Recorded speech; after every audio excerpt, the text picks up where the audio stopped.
Upgraded is a really enjoyable film, partly because we have a really interesting narrative, and partly because we have some really great characters. This was released this year, in 2024. It's directed by Carlson Young, and it's written by Christine Lenig, Justin Matthews, and Luke Spencer Roberts. And it stars Camila Mendes as Anna, Archie Renaux as William, Marisa Tomei as Claire, and Lena Olin as Catherine. And I apologise if I've mispronounced any of those names.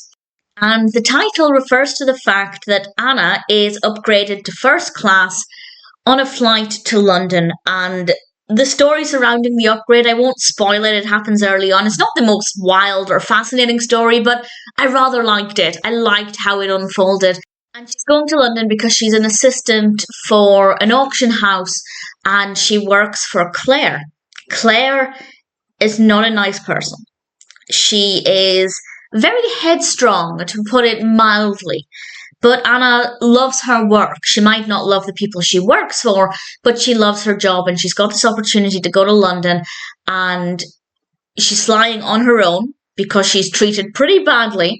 And with this upgrade to first class, she meets Will.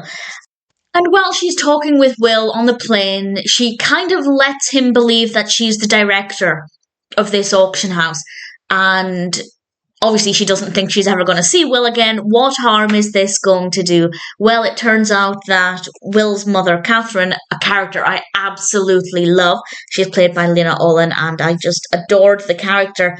She actually has some paintings to sell with this auction house. And we're talking a lot of money as well. This is a big deal. But if she's going to be proceeding with this, how can Anna possibly keep up this pretense? I won't say any more than that, but I love the narrative. It's one of those narratives where, on the one hand, I really want to see how far she can get away with this, but at the same time, I'm on the edge of my seat just waiting for somebody to find out the truth. And whether that happens or how the narrative develops, I'm not going to say, but I will say that I really thoroughly enjoyed it. I think the pacing of the narrative was great. That being said, not a tremendous amount happens, but we do move forward at a pretty steady rate. And as I said at the beginning, one of the reasons why I love this so much is because of the characters and the performances that go with them, particularly Claire. As horrible as Claire is as a person, I absolutely loved the character. I loved watching the character, and as I said, Catherine was a really brilliant character as well. Anna is a very likeable protagonist. I don't like the fact that she led Will into believing that she was the director. I feel like as soon as he said this, she should have corrected him, but at the same time, she obviously did think, what harm is it going to do letting him believe this, because I'm never going to see him again. And then, of course, things don't exactly go that way. So I really liked this film. I thought it was a great concept. Not the most unique. There are many films about people who are pretending to be somebody they're not. But there's a reason, I believe, why there are quite a few of them. Because they do work well as a narrative and they are fascinating. And this one certainly played out in a way that was very enjoyable. Also, setting a lot of it in London definitely made me really happy as well. We do have some gorgeous shots of the city, so that was pretty great too. The only thing I don't like about this, and it's not the film's fault, but I don't like thinking just how much people are willing to pay for artwork. I say that as a novelist. I am a writer, technically an artist in that respect. If somebody wanted to pay me millions of pounds for one of my books, I'd be very willing to accept that. But at the same time, it is just an astronomical amount of money that I could probably never ever get close to affording that.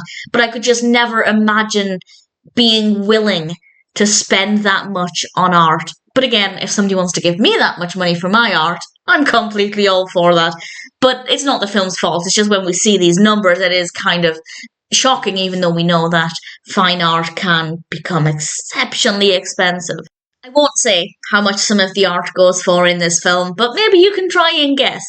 I feel like there is no price on art because art is individual, and if something makes you feel so much, then you can't put a price on that. But at the same time, I would never dream of spending that much on art, even if I had that money to burn. Nevertheless, it's irrelevant to my enjoyment of the film. I really thoroughly enjoyed it, and I think we had some great performances, really fantastic characters, and ultimately, I had a lot of fun with it. Upgraded is a very enjoyable film, and if it sounds like one that would appeal to you, then I'd say it's absolutely worth checking out.